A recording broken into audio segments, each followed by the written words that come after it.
नमस्कार, आयकॉन महाराष्ट्रामध्ये आपले स्वागत आहे. छत्रपती संभाजीनगर शहरातील साई अर्बन कोऑपरेटिव्ह क्रेडिट सोसायटीच्या स्थलांतरित शाखेचे थाटात उद्घाटन. छत्रपती संभाजीनगर शहरातील साईबाबा अर्बन कोऑपरेटिव्ह क्रेडिट सोसायटीच्या स्थलांतरित शाखेचे उद्घाटन महामहिम राज्यपाल हरिभाऊ बागडे नाना यांच्या हस्ते उत्साहात पार पडले. यावेळी संस्थेचे पदाधिकारी, कर्मचारी व मान्यवरांची उपस्थिती होती. आधुनिक सुविधा व ग्राहकाभिमुख सेवा देण्याच्या उद्देशाने शाखेचे स्थलांतरित करण्यात आले असून यामुळे सभासद व ग्राहकांना अधिक चांगल्या सुविधा उपलब्ध होणार असल्याचे यावेळी संचालकांनी म्हटले आहे. शिंदे, विजय मंडप डेकोरेटिव्स अँड इव्हेंट्स या नावाने माझी फर्म आहे. तसंच मी साईबाबा अर्बन कोऑपरेटिव्ह क्रेडिट सोसायटीचा खातेदार आहे. आधी त्यांची जी वास्तू होती कुंडलिक नगरमध्ये पटियाला बँकेच्या समोर होती, तिथे येऊनच त्यांनी प्रगती केलेली आहे व आता अजून त्याच्यापेक्षा जास्ती प्रगतीचं म्हणजे त्यांनी जे प्रगतीचं हे गाठलं आहे की व तिथून मोठ्या वस्तूमध्ये स्थलांतर केलेलं आहे व त्यांना स्थलांतरानिमित्त फार फार शुभेच्छा. अशीच त्यांची उत्तरोत्तर प्रगती होत जावं माझ्यातर्फे शुभेच्छा. नवीन ग्राहकांना काय आव्हान करणार? नवीन ग्राहकांना एवढंच म्हणणार की बा विश्वासू संस्था आहे. फार मेहनतीतून त्यांनी विश्वास संपादन केलेला आहे लोकांचा. तरी आपण जे येतं यांचे खातेदार व्हावे व यांच्या प्रगतीमध्ये आपली साथ ठेवावी. साईबाबा अर्बन कोऑपरेटिव्ह लिमिटेड यांचं स्थलांतर या ठिकाणी झालेलं नवीन जागेमध्ये. तर या बँकेला डॉक्टर बाबासाहेब शेळके बोलतो माझ्या वतीनं त्यांच्या हार्दिक शुभेच्छा आणि याचा भरभराट होत राहून याच्या जवळपास औरंगाबाद तालुक्यामध्ये जिल्ह्यामध्ये 4 शाखा आहेत. पिंपरी राजा, त्यानंतर पळशी, लाडसांबू, सर आता सध्या त्यांचा 35 कोटींचा व्यवसाय आहे. तर तुम्ही कसं बघता? आता एका मराठी माणसाने बँकिंग क्षेत्रात उतरलं आणि एवढे भरभराट केले, कसं बघता तुम्ही त्याचं? सगळ्यांनी अशा क्षेत्रात उतरायला पाहिजे. म्हणजे कसं आहे, माणसाला ज्ञान मिळतं, कसं प्रोग्रेस कसा करायचा हे यातूनच मिळतं. प्रोग्राम अटेंड जर केले कळतं ही बँक कशी होती, छोटंसं रोखतं होतं. आता याचं खूप मोठं वृक्ष झालेलं आहे. 4 शाखांमध्ये कमी नाही. काय आव्हान करणार तुम्ही? काय आव्हान करणार? या ठिकाणी आम्ही फक्त जे आहे फक्त गोल्ड लोन देतो, तुझं कुठल्याही प्रकारचं कर्ज देत नाही. आणि आमचे जे खाते एक सुद्धा खाते एन पी मध्ये आहे. अडीच होतं, प्रत्येक वर्षी 2.5 होतं. 2,400 लोक ठेवी जर ठेवल्या कोणी त्या ठेवी 11% दर साल 11% राहते. त्यामुळं ठेवीची संख्या आमच्या खूप वाढते. लोक विश्वासाने येतात, ठेवी आमच्याकडे ठेवतात. त्यांना कुठल्या प्रकारचा काही धोका वगैरे होत नाही, कारण गोल्ड लोन असल्यामुळं बँक सिक्युरिटी असते. धन्यवाद. Retired officer from NCE, Maharashtra centre for entrepreneurship development, Maharashtra उद्योजकता विकास केंद्र. तरुणांना उद्योजकतेचं प्रशिक्षण देणं हे माझं मुख्य काम. आणि शेळके साहेबांच्या मदतीनं साईबाबा अर्बन कोऑपरेटिव्ह क्रेडिट सोसायटीशी माझा संबंध आला. आणि एकंदर आजची परिस्थिती पाहायला असता क्रेडिट सोसायटी म्हणजे लोकांचा विश्वास कमी होत चाललेला आहे. आपण उदाहरणं पाहतो, इथल्या संभाजीनगरमध्ये सुद्धा आदर्शचा असेल किंवा मंगलमूर्तीचा असेल, स्वतःच्या डिपॉझिटसाठी लोक रस्त्यावर यायला लागलेले आहेत, पोलीस कमिशनरकडे चाललेले आहेत. अशा या सगळ्या वातावरणामध्ये हे साईबाबा अर्बन क्रेडिट सोसायटी जी आहे त्याचं एक वेगळं वैशिष्ट्य मला जाणवतं.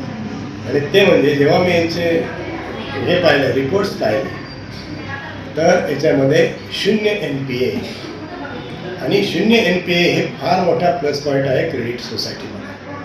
कारण लोकांचे पैसे परत करण्याची जी हमी आहे ती तुमच्या वसुलीवर अवलंबून असते.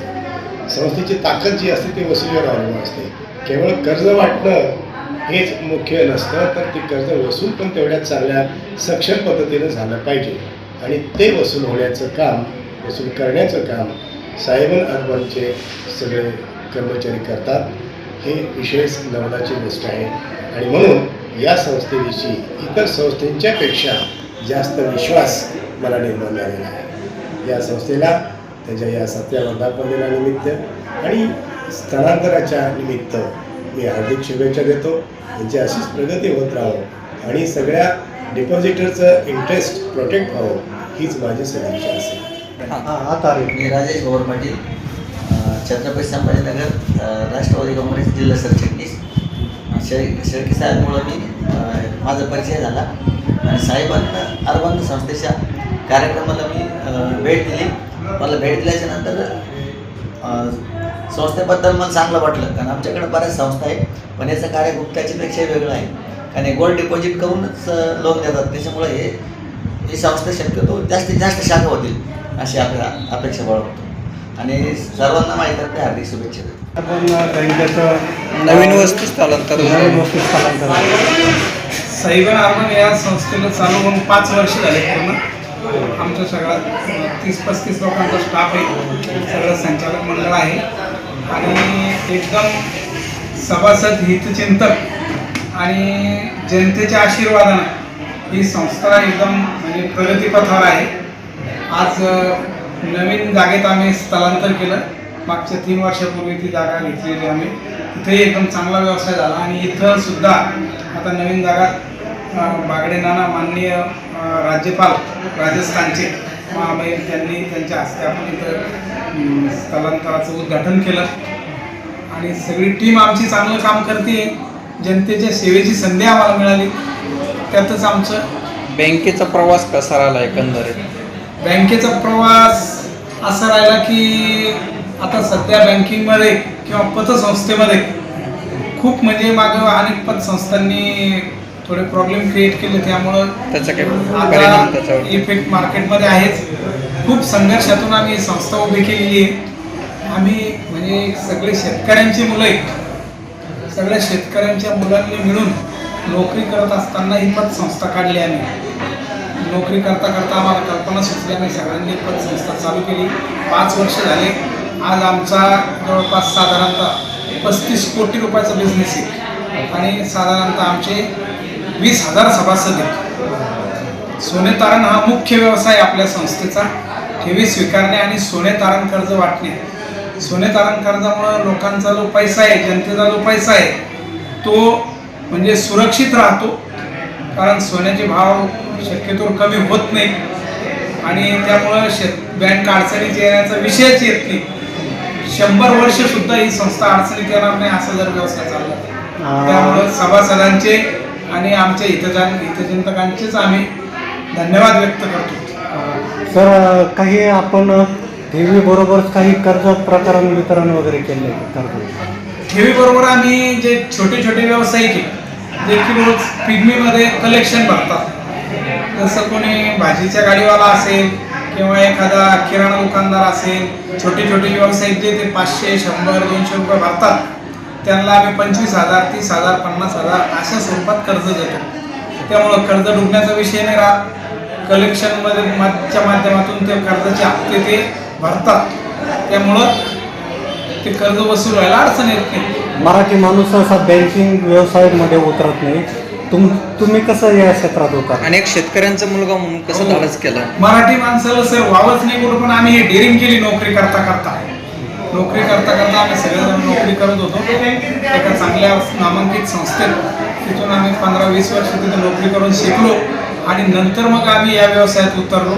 सगळ्यांची आमची कल्पना होती की आपली एखादी छोटी संस्था असावी, परंतु छोटंसं रोपटं लावलं. आज त्याच्या 4-5 शाखा झाल्या आणि जनतेच्या आशीर्वादानं, सगळ्या सभासदाच्या आशीर्वादानं एकदम म्हणजे चांगलं काम चालू आहे. विस्तार कसा आहे शाखेचा? कुठं शाखा आहे आपली शाखा लाडसांगीला एक शाखा आहे, पिसादेवीला शाखा आहे, पिंपरी राजाला शाखा आहे आणि पुढे भविष्यात अजून 3-4 शाखा T V centre, Beed bypass, वाळूस इकडं आमचा करण्याचा मानस आहे. या निमित्ताने तुम्ही सभासदांना आणि तुमच्या कस्टमरला काय आवाहन करणार? सभासदांना असं आवाहन करणार की जास्तीत जास्त त्यांनी आपला पैसा सुरक्षित असल्यामुळे आमच्या संस्थेत गुंतवावा. सोने तारण कर्जाशिवाय इतर कर्ज आम्ही देत नसल्यामुळे सभासदांचा पैसा एकदम सुरक्षित आहे. जसं की लोकांना अनेक संस्थांनी प्रॉपर्टीमध्ये किंवा इतर ठिकाणी इन्व्हेस्ट केल्यामुळे तो पैसा मिळण्याला अडचण आली त्यांच्या. त्यामुळं हा जो सभासदांचा पैसा आहे सोन्यामध्ये गुंतवणूक असल्यामुळे एकदम सुरक्षित आहे. त्यामुळं सभासदांनी बिनधास्तपणे गुंतवणूक करावी अशी आमची सभासदांना विनंती राहील. आपलं नाव? सुभाष विनोरकर. धन्यवाद.